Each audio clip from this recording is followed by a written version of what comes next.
Good morning students. Today we are going to start a new topic that is translation.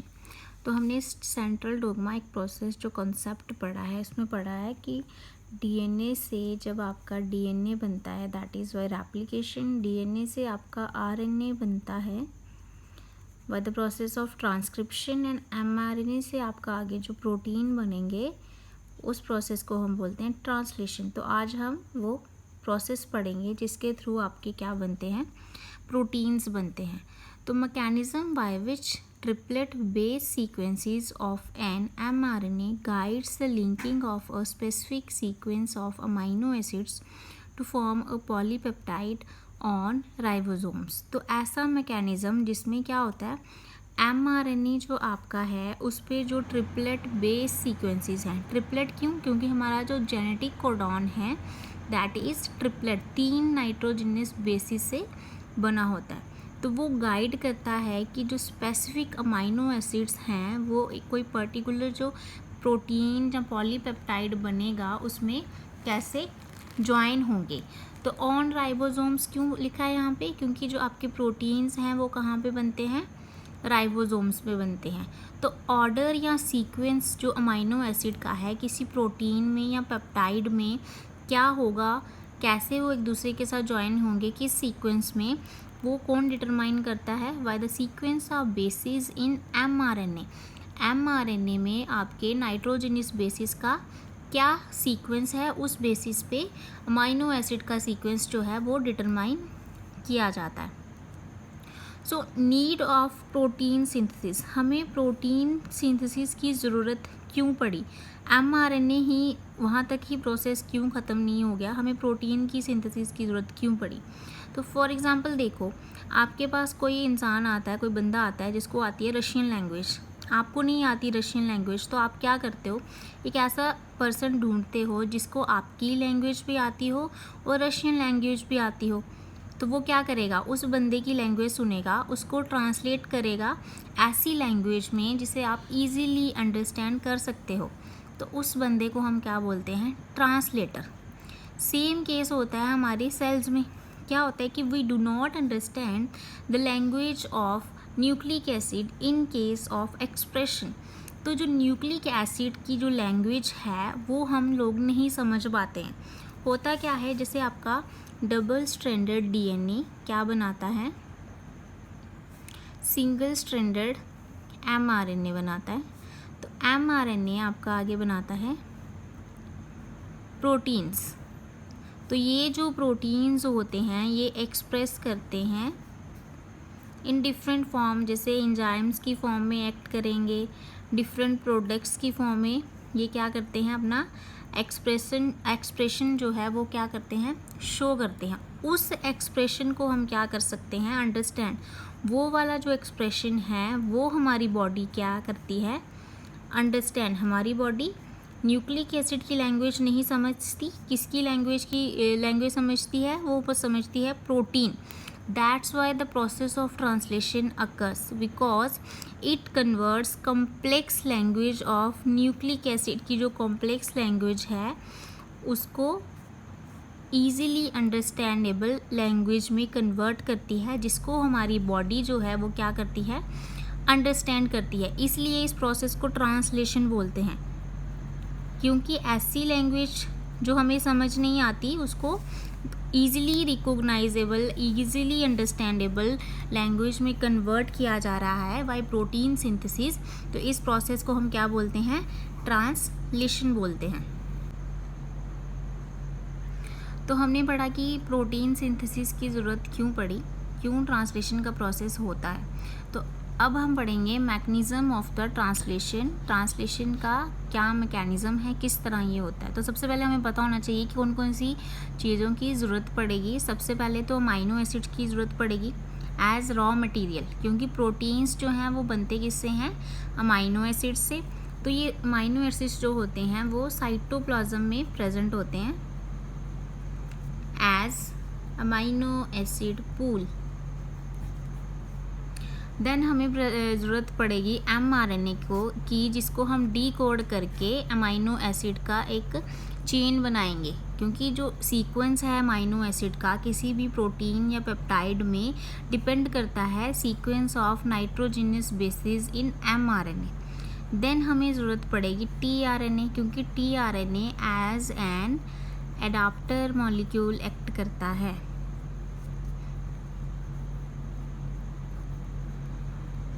और हमें ज़रूरत पड़ेगी ribosomes की, जो क्या हैं, प्रोटीन फैक्ट्रीज़ हैं। यहाँ पे राइबोसोम के अंदर क्या होता है, प्रोटीन की सिंथेसिस होती है। तो एंजाइम्स की ज़रूरत तो पड़ेगी, कोई पर्टिकुलर प्रोसेस हो रहा है तो उसमें एंजाइम्स की ज़रूरत पड़ती है, क्योंकि वो क्या करते हैं, कैटालाइज करते हैं, कैटालाइज द प्रोसेस। तो इसमें जो मेन है दैट इज़ योर राइबोसोम्स, जिनको हम बोलते हैं प्रोटीन फैक्ट्रीज। तो उनके स्ट्रक्चर के बारे में थोड़ा पढ़ लेते हैं। तो राइबोसोम्स जो हैं वो 2 सब यूनिट से बने होते हैं, एक होता है लार्जर और दूसरा होता है smaller. In case of prokaryotes larger is 50s, smaller is 30s, and in case of eukaryotes it is 60s and 40s। तो ये दोनों जो सब यूनिट्स होते हैं राइबोसोम्स के, ये साइटोप्लाज्म में अलग अलग प्रेजेंट होते हैं जब प्रोटीन की सिंथेसिस नहीं होती, ठीक है। डिसोशिएटेड फॉर्म में होते हैं when protein is not synthesized, protein is not synthesized. और ये एसोशिएट कब होते हैं, जब प्रोटीन की सिंथेसिस होती है, प्रोटीन सिंथेसिस अकर। तो जैसे ही प्रोटीन की सिंथेसिस स्टार्ट हुई ये दोनों एसोशिएट हो गए, और जैसे ही उनकी जो प्रोटीन सिंथेसिस बंद हुई ये डिसोशिएट, अलग अलग फॉर्म में, लार्जर वाला अलग और स्मॉलर वाला अलग, जो हैं सब यूनिट अलग अलग जगह पे प्रेजेंट होते हैं। देन अब देखो राइबोसोम्स में 3 बाइंडिंग साइट्स होती हैं। Ribosome has 3 binding sites.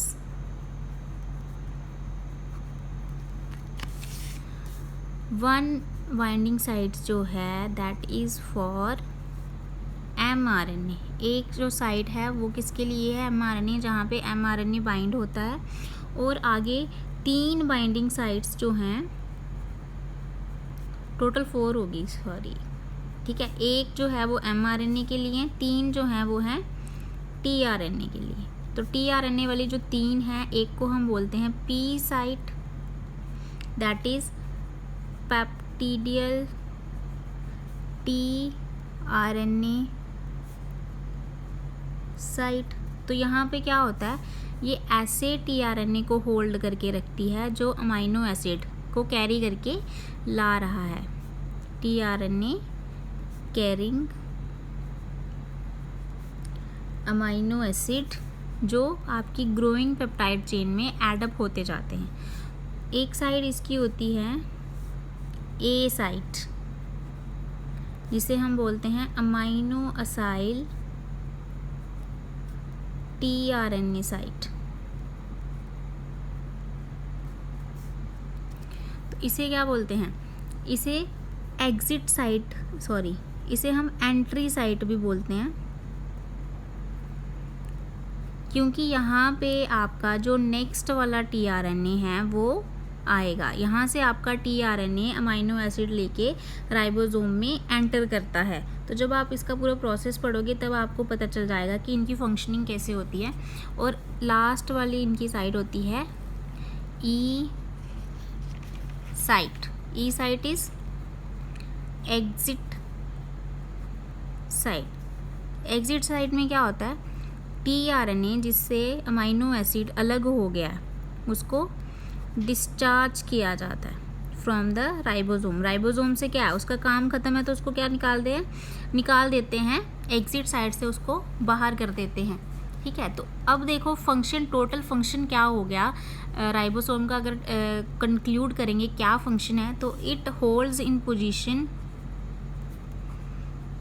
mRNA को होल्ड करके रखता है ताकि उसको हम डिकोड करें, mRNA and tRNA and associated enzymes जो होते हैं उनको क्या करता है, होल्ड इन पोजीशन, इन तीनों चीज़ों को वो क्या करता है, होल्ड करके रखता है, ताकि जो ट्रांसलेशन का प्रोसेस है वो पर्टिकुलर वे से हो सके। अब हम स्टेप बाय स्टेप पढ़ेंगे कि जो ट्रांसलेशन है वो होती कैसे है। तो सबसे पहले देखो स्टेप्स में देखेंगे तो हमें पता है एक अमाइनो एसिड दूसरे अमाइनो एसिड से बाय पेप्टाइड बॉन्ड जो होता है वो ज्वाइन होता है। तो अब बॉन्ड बन रही है तो एनर्जी की ज़रूरत भी बढ़ेगी। तो एनर्जी कहाँ से मिलती है, तो फर्स्ट स्टेप जो है वो हमें क्या करता है, लॉट ऑफ एनर्जी प्रोवाइड करता है। तो first step is known as aminoacylation और चार्जिंग ऑफ tRNA। ठीक है, इसमें दो चीज़ें होती हैं। सबसे पहले अमाइनो एसिड को एक्टिवेट किया जाता है, एक्टिवेट अमाइनो एसिड। तो उसको कैसे एक्टिवेट किया जाता है, for example this is your amino acid, it reacts with ATP in the presence of enzyme amino acyl transferase. तो इससे जो नया कॉम्प्लेक्स बनता है वो क्या होता है, एंजाइम। अगर एंजाइम को हम ई से करें डिनोट, ई अमाइनो एसिड AMP और रिलीज़ हुआ आपका पायरोफॉस्फेट। तो ये इस रिएक्शन से ये कॉम्प्लेक्स बनता है। एंजाइम जो है वो भी अमाइनो एसिड्स के साथ लिंक हो जाता है और AMP जो है वो भी क्या होता है, अमाइनो एसिड के साथ लिंक हो जाता है। आपका रिलीज़ होता है पायरोफॉस्फेट जो क्या करता है, एनर्जी प्रोवाइड करता है। तो नेक्स्ट स्टेप में क्या होता है, इस एक्टिवेटर जो आपका अमाइनो एसिड है इसको बाइंड किया जाता है विद tRNA। तो कैसे करेंगे, सेम एंजाइम यहाँ भी यूज़ होगा, अमाइनो एसाइल ट्रांसफरेज। तो क्या होगा, जो आपका ये वाला कॉम्प्लेक्स है टूट जाएगा, प्लस tRNA है, tRNA के साथ बाइंड करना है। तो आपका tRNA plus amino acid plus enzyme plus AMP। तो ये वाला जो अमाइनो एसिड है वो tRNA के साथ जुड़ जाएगा, एंजाइम अलग हो जाएगा, AMP अलग हो जाएगा। फॉर एग्जांपल ये देखो आपका tRNA का स्ट्रक्चर ऐसा होता है। इसकी जो एक आर्म होती है 3' एंड वाली वो एक्सटेंडेड होती है, जिसे हम बोलते हैं अमाइनो एसिड बाइंडिंग साइट, और ये है 5' वाली। तो यहाँ पे आपका क्या लग जाएगा, अमाइनो एसिड। तो अब इसे हम क्या बोलेंगे, ये है चार्ज्ड tRNA जो है अब आपका चार्ज हो गया है। अब इसको आप जो ट्रांसलेशन का प्रोसेस है उसमें इसका अपना रोल ये क्या कर सकता है, स्टार्ट कर सकता है। ठीक है, तो अब देखो फर्स्ट प्रोसेस जो आएगा इसमें आएगा इनिशिएशन।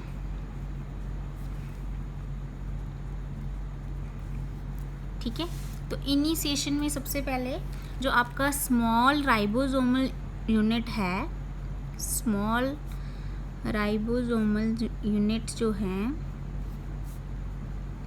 वो बाइंड करेगा, बाइंड विद इनिशिएटर tRNA। तो इनिशिएटर tRNA कौन सा होगा, जिसके साथ अमाइनो एसिड लगा होगा मिथ्योनिन, AUG आपको बताया था स्टार्ट कोडॉन है ये किसके लिए कोड करता है, फॉर मिथ्योनिन।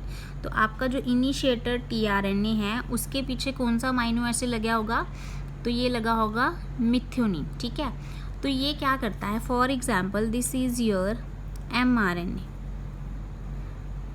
आपकी जो प्रोटीन सिंथेसिस है वो भी जो है स्टार्ट होती है 5' टू 3' एंड। ठीक है, 5' पे क्या होता है, कैप प्रेजेंट होती है। तो आपका जो ये अगर देखो स्मॉल राइबोसोमल यूनिट है, ठीक है, इसके साथ आपका क्या है, tRNA लग गया।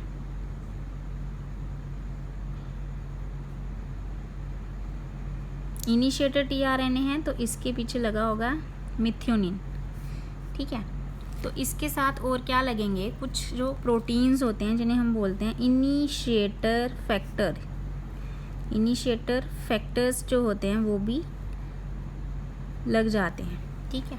फिर देखो ये है 5 प्राइम एंड किसका, mRNA का, और ये है 3 प्राइम एंड mRNA का। तो यहाँ पे जो कोड है स्टार्ट कोडॉन आपका यहाँ पे प्रेजेंट है AUG। तो यहाँ पे जो एंटी कोडॉन होगा UAC का होगा।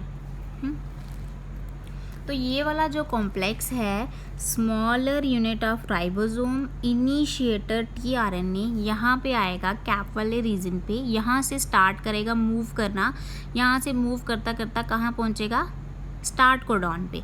तो जब ये स्टार्ट कोडॉन पे पहुँचेगा तो आपका ये जो एंटी कोडॉन वाली लूप है इस पे इसका क्या है, एंटी कोडॉन। तो ये वाले जो बेसिस होंगे इन बेसिस के साथ क्या बना लेंगे, अपनी हाइड्रोजन बॉन्ड। ऐसे देखो UAC, यहाँ पे इन्होंने क्या बना ली, अपनी हाइड्रोजन बॉन्ड बना ली। और ये क्या हुआ, इसके साथ यहाँ पे चिपक गया। ये स्मॉलर सब यूनिट नीचे आ गया राइबोसोम का। तो अब क्या होगा, जो लार्जर सब यूनिट है, मैंने आपको बताया स्मॉलर एंड लार्जर जो हैं वो अलग अलग प्रेजेंट होते हैं in the cytoplasm before protein synthesis. तो अब क्या होगा, आपका लार्जर सब यूनिट आएगा और यहाँ पे आके बाइंड कर जाएगा। जैसे ही आपका लार्जर सब यूनिट बाइंड करेगा, जो इनिशिएटिंग फैक्टर्स लगे हैं इनके साथ वो रिलीज़ हो जाएंगे ऐसे, क्योंकि इनिशिएशन उन्होंने करवा दी तो अब वो क्या हो जाएंगे, रिलीज़ हो जाएंगे। तो इस कॉम्प्लेक्स को हम क्या बोलते हैं, इनिशिएशन कॉम्प्लेक्स। तो इनिशिएशन कॉम्प्लेक्स में आपका क्या क्या आता है, इनिशिएशन कॉम्प्लेक्स। तो इसमें क्या क्या आएगा, स्मॉलर सब यूनिट आ गया आपका, सब यूनिट इनिशिएटर tRNA, लार्जर सब यूनिट एंड आपका mRNA। ये चार चीज़ें जब जॉइन हो जाएं आपस में तो इसे हम बोलते हैं इनिशिएशन कॉम्प्लेक्स। तो आपको मैंने बताया कि 3 साइट होती हैं लार्जर सब यूनिट में, राइबोसोम में 3 साइट होती हैं APE, ठीक है। तो ये वाला जो है आपका, ये आपकी है P साइट सेंटर वाली, ये आपकी है E site and this one is your A site, ठीक है।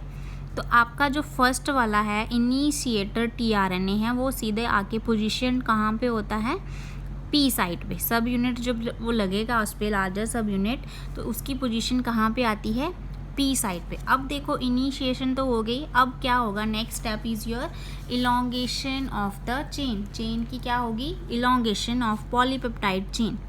अब उसकी लेंथ जो है वो इंक्रीज होगी, इलोंगेशन ऑफ पॉलीपेप्टाइड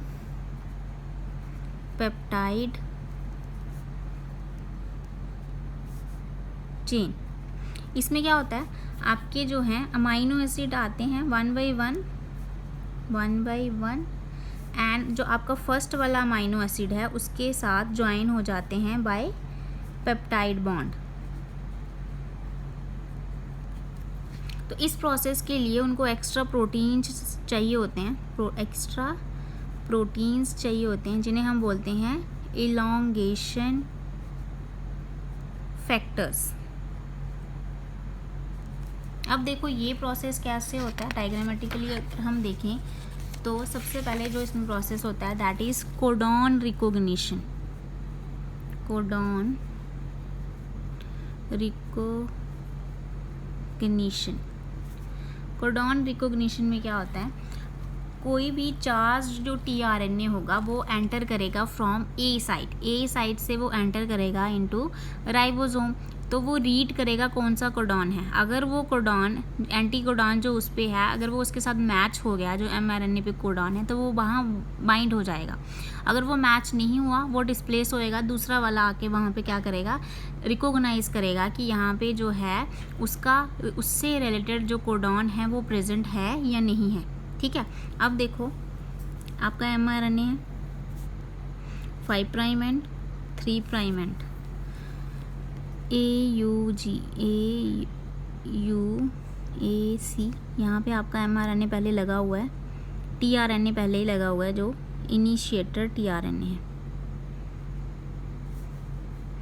AUG। ठीक है, देन आपका अगर यहाँ पे सीक्वेंस है फॉर एग्जाम्पल UUA, यहाँ पे लगा है मिथ्योनिन, यहाँ पे स्मॉलर सब यूनिट है, ये आपका आ गया लार्जर, ये आपकी P साइट, ये आपकी A site, this one is your E site. तो P साइट पे ये लगा हुआ है, तो यहाँ पे नेक्स्ट वाला जो आएगा tRNA उस पे एंटीकोडॉन होना चाहिए AAA। तो जैसे ही ये वाला आया तो ये यहाँ पे आके क्या हो जाएगा, हाइड्रोजन बॉन्ड बना लेगा इसके साथ, इसका पूरा स्ट्रक्चर ऐसे यहाँ से ऐसे, और इसके पीछे भी कोई पर्टिकुलर अमाइनो एसिड लगा होगा।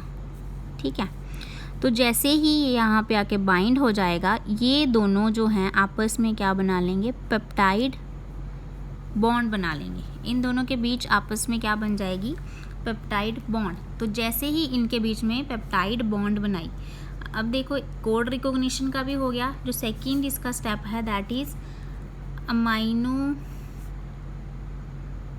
एसिड के बीच में पेप्टाइड फॉर्मेशन, वो भी हो गया। अब क्या होगा, थर्ड ट्रांसलोकेशन होगी। ट्रांसलोकेशन में क्या होगा, आपका जो आपका राइबोसोम है वो मूव करेगा फ्रॉम 5' to 3'। यहाँ तक कोड हो गया। अब आगे वाले जो हैं उनको भी तो डिकोड करना है ना, उनका भी सीक्वेंस डिकोड करके अमाइनो एसिड्स जो हैं वो पता लगाने हैं कौन से अमाइनो एसिड हैं वो नेक्स्ट ऐड होंगे। तो आपका जैसे ही ये मूव करेगा, ए वाली जो साइट है वो खाली हो जाएगी, ये वाला tRNA यहाँ पे पहुँच जाएगा। देखो क्या हो जाएगा, ये U A।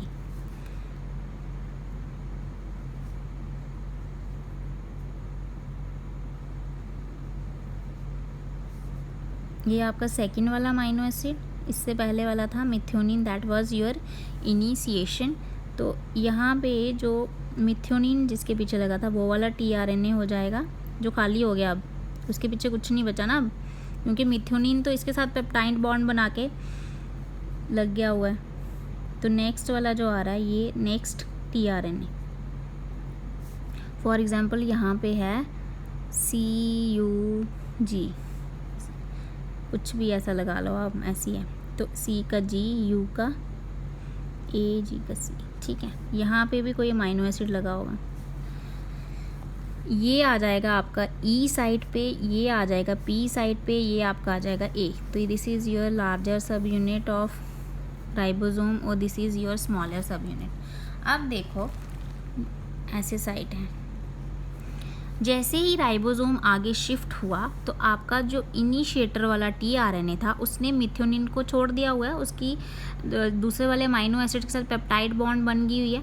तो यहाँ पे जो है ये जो वाला आपका नेक्स्ट अमाइनो एसिड वाला होगा वो शिफ्ट हो जाएगा P साइड पे, और जिससे अमाइनो एसिड अलग हो गया tRNA वो शिफ्ट हो जाएगा E साइड पे, और नेक्स्ट वाला tRNA आ जाएगा नया अमाइनो एसिड लेके जो डिकोड करेगा, जो सीक्वेंस को डिकोड कर रहा है mRNA। इसी तरह क्या होता जाएगा, फिर बाद में ये वाला जो है एग्जिट से डिस्चार्ज हो जाएगा, इसको राइबोसोम से बाहर निकाल देंगे, जो आपका खाली वाला tRNA होगा। तो इसी तरह एक और ये वाला अमाइनो एसिड इसके साथ बॉन्ड बनाएगा, ये यहाँ पे चिपक जाएगा।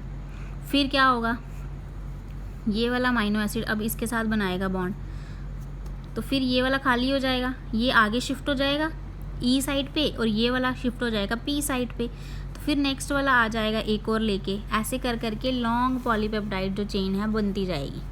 मिथ्योनिन यहाँ पे और अमाइनो एसिड्स ऐड होते जा रहे हैं, तो एक क्या बन रही है, लॉन्ग पॉलीपेप्टाइड चेन बन रही है।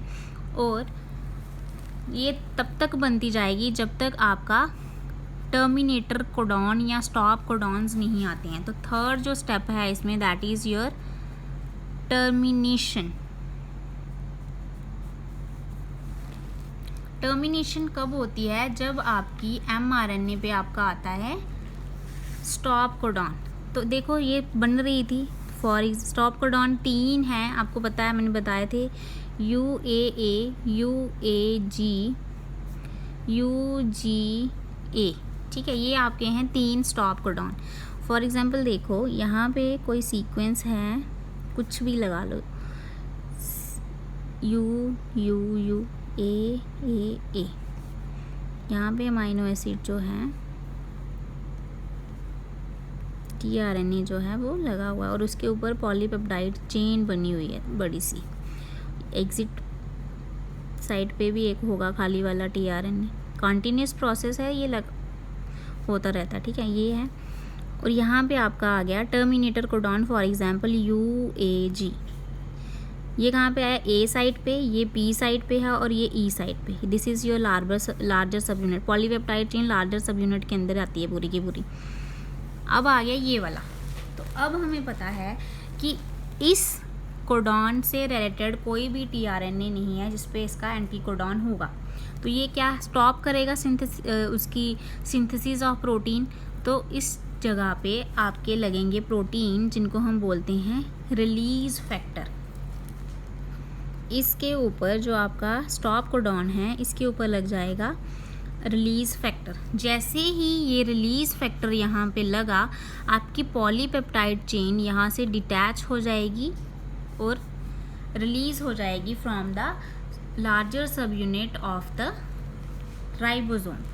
और उसके बाद क्या होगा, आपके ये लार्जर सब यूनिट भी अलग, स्मॉलर सब यूनिट भी अलग अलग प्रेजेंट होते हैं। जब प्रोटीन की सिंथेसिस नहीं होती, लार्जर वाला अलग होता है, स्मॉलर वाला अलग होता है। तो इस तरह क्या होगा, आपकी प्रोटीन चेन जो है वो पेप्टाइड चेन वो अलग हो जाएगी जैसे ही रिलीज फैक्टर लगेगा, और आपका जो लार्जर सब यूनिट एंड स्मॉलर सब यूनिट जो है वो भी क्या कर जाएंगे, डिसोशिएट कर जाएंगे। तो इस तरह पूरी प्रोटीन की सिंथेसिस होती है। In this way, in this process क्या होता है, 4 लेटर जो लैंग्वेज होती है, 4 लेटर मीन 4 नाइट्रोजिनस बेसिस की लैंग्वेज, आपके TCG ऑफ DNA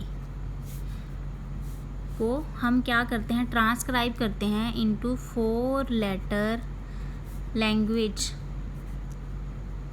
उसमें आते हैं AUCG ऑफ RNA को ट्रांसलेट करते हैं 20 लेटर। अगर हर एक अमाइनो एसिड को हम एक जो है वो लेटर कंसीडर करें, 20 letter, 20 amino acids language of proteins translate होती है, क्योंकि यहाँ पे क्या है, ट्रांसलेशन और ट्रांसक्राइब।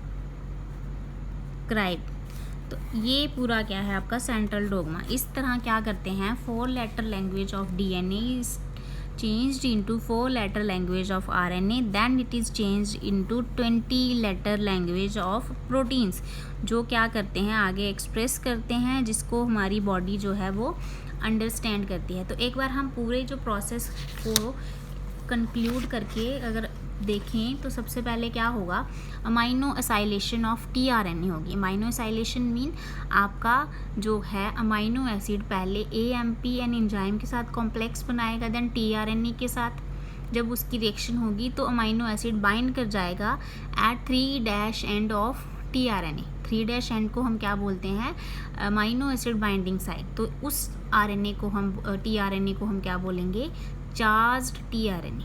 फिर होगी आपकी इनिशिएशन। इनिशिएशन में सबसे पहले आपका इनिशिएटर tRNA जो है, जिसके पीछे अमाइनो एसिड होगा मिथ्योनिन, वो जाके बाइंड कर जाएगा smaller subunit of ribosome और उसके साथ लगे होंगे इनिशिएशन फैक्टर्स। तो तो ये जो कॉम्प्लेक्स है इनिशिएटर टीआरएनए का एंड स्मॉलर जो आपका सब यूनिट है राइबोसोम, वो क्या करेगा, एमआरएनए के 5' एंड पे जाएगा, वहाँ से जो उसका सीक्वेंस है उसको रीड करना स्टार्ट करेगा, और जब वो पहुँचेगा start codon that is AUG, तो वहाँ पे जाके जो एंटी कोडॉन है टीआरएनए पे वो उसके साथ हाइड्रोजन बॉन्ड बनाएगा, तो वो वहाँ पे जाके बाइंड हो गया। देन लार्जर सब यूनिट आएगा राइबोसोम का, वो इस कॉम्प्लेक्स के साथ क्या करेगा, बाइंड। जैसे ही लार्जर सब यूनिट बाइंड करेगा, आपका इनिशिएटर फैक्टर्स जो हैं वो क्या हो जाएंगे, रिलीज़ हो जाएंगे। तो इस कॉम्प्लेक्स को जिसमें एमआरएनए है, इनिशिएटर टीआरएनए है, लार्जर सब यूनिट है राइबोसोम का, स्मॉलर सब यूनिट है राइबोसोम का, इसको हम क्या बोलते हैं, इनिशिएटर कॉम्प्लेक्स। ठीक है, अब आपका क्या बनेगा, next elongation of the peptide chain.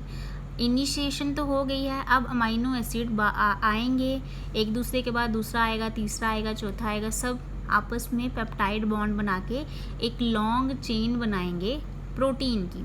तो इसमें क्या होता है, जैसे आपका इनिशिएटर टीआरएनए प्रेजेंट है P site of the larger subunit of ribosome, तो नेक्स्ट वाला जो आपका आएगा, जो टीआरएनए आएगा अमाइनो एसिड लेके, वो आएगा ए साइट पे, जिसे हम बोलते हैं एंट्री साइट। तो एंट्री साइट पे जब वो आया तो वो अपने एंटीकोडॉन और कोडॉन के बीच में, जो कोडॉन किस पे है, एमआरएनए, और एंटीकोडॉन किस पे है, टीआरएनए, उनके बीच में क्या बनेंगी, हाइड्रोजन बॉन्ड, और जो उसके पीछे अमाइनो एसिड लगा है उसकी पेप्टाइड बॉन्ड बनेंगी with amino acid present on the tRNA, जो कहाँ पे प्रेजेंट है, पी साइट पे। उन दोनों के बीच में क्या बन गई, पेप्टाइड बॉन्ड बन गई। फिर राइबोसोम जो है 5' एंड से आगे जाएगा, 3' एंड पे मूव, उस डायरेक्शन में मूव करना स्टार्ट कर देगा।